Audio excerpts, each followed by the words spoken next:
Cross section को क्षेत्रफल हैन बराबर ए बराबर area 1 plus area 2 plus area 3 हामी गरेर एरिया 1 हाम्रो कति आएको थियो एरिया 1 हाम्रो आएको थियो जन 4 सेन्टिमिटर एरिया 2 कति आएको थियो हाम्रो 24 कति 24 सेन्टिमिटर स्क्वायर अब चाहिँ एरिया 3 कति आएको छ 4 सेन्टिमिटर स्क्वायर चाहिँ आयो साथीहरु अब सबैलाई जोडेर हाम्रो कति आउँछ एरिया कति निस्किन्छ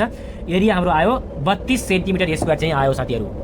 अस्सलाम वालेकुम वरहमतुल्लाहि वबरकातुहू स्वागत छ साथीहरु हाम्रो YouTube च्यानल यस एन्ड यस एजुकेसनमा आज म एउटा क्वेशन लिएर आएको छु त्यो क्वेशन चाहिँ के छ सबभन्दा पढिहाल त के छ दिएको प्रिज्मको पूरा सतहको क्षेत्रफल र आयतन के छ पत्ता लगाउनुहोस् अब हाम्रो के छ यो फिगर दिएको छ चित्र दिएको छ प्रिज्मको एउटा कस्तो प्रिज्म छ यो प्लस साइनको प्रिज्म छ हैन साथीहरु यो प्लस साइन छ प्लस साइनको प्रिज्म छ यसमा चाहिँ के छ क्षेत्रफल सबभन्दा पहिले क्षेत्रफल निकालिहाल त क्षेत्रफल निकाल्नको लागि चाहिँ यसलाई डिभाइड गर पार्टमा बाड के छ यो के छ आई जे के एल लाई चाहिँ एरिया 1 गर अब के छ ए बी जी एच लाई चाहिँ के एरिया 2 चाहिँ राखौं अब एरिया 3 लाई चाहिँ के गर सी डी ई एफ चाहिँ बारेको छौं साथीहरु तीनटा एरिया 1 एरिया 2 एरिया 3 मा चाहिँ बारेका छौं सबभन्दा पहिले के छ वर्ग हाम्रो के छ एरिया 1 हैन एरिया 1 वर्ग आई जे के एल के छ आई जे के एल को क्षेत्रफल बराबर के छ एरिया 1 लाई हामी डिसाइड गरेको छौं अब यो कस्तो चाहिँ फिगर छ दुवै भुजा हाम्रो के छ बराबर छन् मतलब वर्ग छ यो वर्गको चाहिँ एरिया निकाल्ने फर्मुला के हुन्छ एल स्क्वायर अब हाम्रो एल के छ 2 सेन्टिमिटर छ भने 2 सेन्टिमिटर को होल स्क्वायर गर्दा हाम्रो कति 2 को होल स्क्वायर गर्दा कति 4 सेन्टिमिटर स्क्वायर हुन्छ एरिया 1 चाहिँ हाम्रो निस्किन्छ आयतन अब आयत के हुन्छ ए बी जी एच यो एउटा हाम्रो के छ आयत हो एबीजीएच को क्षेत्रफललाई चाहिँ के छ एरिया 2 हामी डिनोट गरेका छौं अब एरिया 2 बराबर यो आयत छ आयतको एरिया निकाल्ने फर्मुला के छ हाम्रो एल गुना बी हाम्रो के छ यो चाहिँ हाम्रो एल हो लामो साइड के एल कति हो 3 + 2 + 3 हैन 2 के छ 3 प्लस हैन यहाँ चाहिँ कति छ हाम्रो यो 3 + 2 + 3 यो हाम्रो 3 छ यहाँ राखौ कि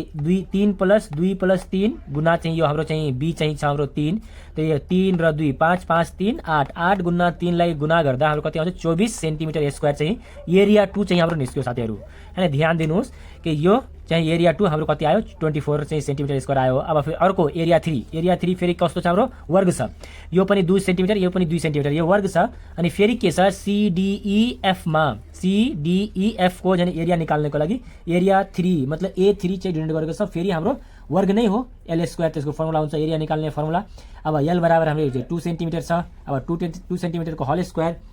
छ अब 2 सेन्टिमिटर को होल स्क्वायर चाहिँ कति आउँछ 4 सेन्टिमिटर स्क्वायर सेन्टिमिटर चाहिँ आयो उसको अब हाम्रो तीनवटै एरिया चाहिँ आयो निस्कियो साथीहरु अब प्रिज्मको क्रॉस सेक्सनको क्षेत्रफल हैन बराबर ए बराबर area 1 plus area 2 plus area 3 हामी गरेर एरिया 1 हाम्रो कति आएको थियो एरिया 1 हाम्रो आएको थियो जन 4 सेन्टिमिटर एरिया 2 कति आएको थियो हाम्रो 24 सेन्टिमिटर स्क्वायर अब चाहिँ एरिया 3 कति आएको छ 4 सेन्टिमिटर स्क्वायर चाहिँ आयो साथीहरु अब सबैलाई जोडेर हाम्रो कति आउँछ एरिया कति निस्किन्छ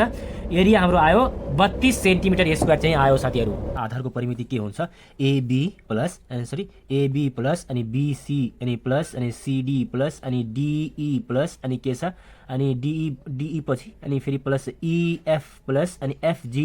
अनि प्लस अनि के छ GH प्लस अनि फेरि के छ HI प्लस अनि फेरि IJ प्लस अनि JK प्लस अनि LA अनि प्लस भएपछि अनि सबैको डाटा चाहिँ लेख त साथीहरु AB कति छ दिएको यहाँ माथि दिएको छ 3 दिएको छ अब के छ BC कति दिएको छ 3 अनि फेरि हाम्रो कति दिएको छ CD कति दिएको छ 2 अनि फेरि अगाडि के छ DE कति दिएको 2 अनि फेरि EF 2 अनि फेरि के छ FG कति छ +3 अनि फेरि GH कति छ 3 अनि फेरि HI कति दिएको छ HI 3 प्लस IJ कति 2 IJ 2 अनि JK कति छ प्लस JK 2 अनि फेरि KL कति दिएको छ साथीहरु KL पनि दिएको छ 2 अनि KL 2 अनि प्लस LA हैन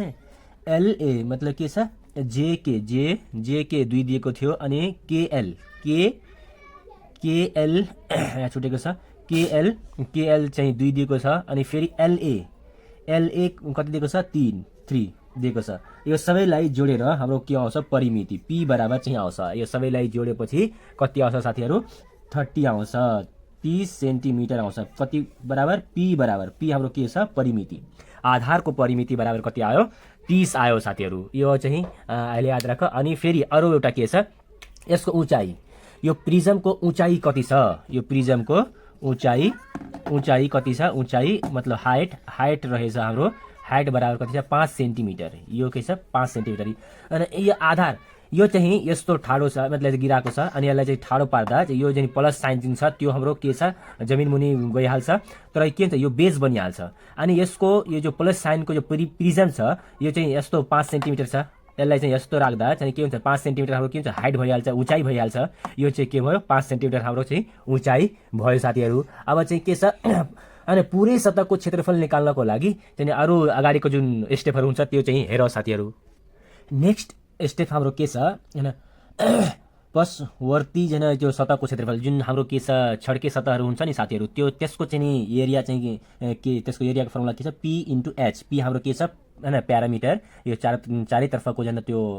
प्यारामिटर, अनि H मतलब हाइट हैन, यो हाम्रो प्रिजमको हाइट के छ लेटरल सर्फेस एरिया कसलाई भनिन्छ, यो चाहिँ हाम्रो छड्के सतहलाई चाहिँ भनिन्छ। अब हामी भर्खरै निकालेका छौँ के परिमिति निकालेका छौँ, परिमिति हाम्रो कति 30 थियो अनि हाइट हाम्रो कति छ 5 सेन्टिमिटर छ। यो दुवैलाई चाहिँ गुणा गर्दा हाम्रो कति आउँछ त साथीहरू, एकचोटि ध्यान दिएर हेर। अनि 5 लाई 3 चोटि पढ्दा हाम्रो कति आउँछ 15 आउँछ, अनि एउटा 0 थपिन्छ, त कति आयो हाम्रो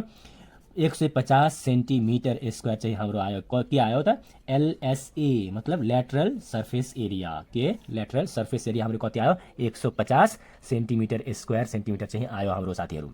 यो भयो। अब चाहिँ पुरै सतहको क्षेत्रफल एकचोटि हामी हेरौँ त, पुरा सतहको क्षेत्रफल के रहेछ एकचोटि साथीहरू हेर। अब नेक्स्ट स्टेप हाम्रो लास्ट स्टेप छ साथीहरू, के छ पुरै सतहको क्षेत्रफल हाम्रो के छ, क्वेसनले के भन्छ प्रिजमको पुरा सतहको क्षेत्रफल निकाल्नुहोस् भनेर भन्दै थियो साथीहरू। त अब हामी स्टेपमा स्टेप गर्दै गर्दै हामी लास्ट स्टेप पुगेका छौँ कि पुरा सतहको क्षेत्रफल बराबर फर्मुला छ 2a प्लस के छ लेटरल सर्फेस एरिया, वा यसको ठाउँमा चाहिँ यो फर्मुला पनि लेख्न सक्छ 2a प्लस P × H। हामी भर्खरै लेटरल सर्फेस एरिया लेखेका थियौँ, हामी लास्ट स्टेपमा पुगेका छौँ साथीहरू। अब यो फर्मुला छ पुरै सतहको क्षेत्रफल निकाल्ने फर्मुला हाम्रो यो छ। अब के छ 2 × a हामी निकालेका थियौँ कति 32 सेन्टिमिटर स्क्वायर, अनि प्लस अब हामी भर्खरै निकालेका छौँ के L मतलब लेटरल सर्फेस एरिया कति 150 निकालेका छौँ हामी 150। अब यो दुवैलाई के छ 32 लाई चाहिँ 2 ले गुणा गर्दा हाम्रो कति आउँछ 64 आउँछ, अनि प्लस 150 छ साथीहरू। मजाले अनि ध्यान दिएर बुझ्छौ भने कपी कलमले लिएर चाहिँ लेख्छौ भने मजाले चाहिँ बनाउन सक्छौ। अब दुवैलाई चाहिँ जोड 64 र 150 लाई जोड्दा हाम्रो कति आउँछ 214 सेन्टिमिटर स्क्वायर चाहिँ हाम्रो आउँछ। के आउँछ त टोटल सर्फेस एरिया साथीहरू। यही हाम्रो क्वेसनले भन्दैछ पूरा सतहको क्षेत्रफल, पूरा सतह मतलब टोटल सर्फेस एरिया, ठीक है टोटल सर्फेस एरिया पूरे सतहको क्षेत्रफल चाहिँ हाम्रो कति आयो आन्सर 214 आयो। अनि लास्ट के भएछ आयतन, यसको यो प्रिजमको आयतन निकाल्नु हामीको लास्ट छ। अब आयतन निकाल्ने एउटा फर्मुला छ हाम्रो के छ V बराबर के छ V बराबर कति आउँछ A × H हैन। अब आयतन निकाल्ने फर्मुला के A × H। A हाम्रो कति थियो 32, यहाँ A कति छ 32। अब H कति छ हामीसँग 5, कति छ H चाहिँ छ 5। अब यो दुवैलाई चाहिँ गुणा गर्दा कति हुन्छ हाम्रो 160 सेन्टिमिटर क्युब। मतलब यसको हाम्रो के हुन्छ आयतनको एकाइ के हुन्छ घन हुन्छ मतलब क्युब हुन्छ, अनि एरियाको एकाइ के हुन्छ स्क्वायर हुन्छ साथीहरू। यो चाहिँ ध्यान दिएर हेर्नुहोस्। पूरा सतहको क्षेत्रफल हाम्रो कति आयो 214 स्क्वायर मिटर आयो। अब आयतन कति आयो त हैन, आयतनको फर्मुला के हुन्छ एरिया × हाइट। हाइट छ एरिया चाहिँ आयो, हाम्रो हाइट पनि आयो। अब कति आयो टोटल हाम्रो एन्सर आयतन कति छ भोल्युम कति छ 160 सेन्टिमिटर क्युब चाहिँ हाम्रो एन्सर भयो साथीहरू। हाम्रो यो क्वेसन चाहिँ कस्तो लाग्यो साथीहरू तपाईलाई, यो मेरो भिडियो चाहिँ कस्तो लाग्यो? राम्रो लाग्यो भने हाम्रो च्यानललाई सब्स्क्राइब गर्नुहोस्, नराम्रो लाग्यो भने हाम्रो कमेन्ट बक्स तपाईको लागि खुल्ला छ। अब तपाई चाहिँ जुन मनमा छ त्यो हाम्रो कमेन्ट बक्समा भन्न सक्नुहुन्छ साथीहरू। कुनै पनि सुझाव दिनु सक्नुहुन्छ भने सुझाव पनि दिन सक्नुहुन्छ हाम्रो कमेन्ट बक्समा, कि तपाईलाई चाहिँ कस्तो भिडियो चाहियो अनि कि प्रब्लममा कुन गल्ती छ त्रुटि छ भनेर कमेन्ट गर्न सक्नुहुन्छ। Thank you for watching.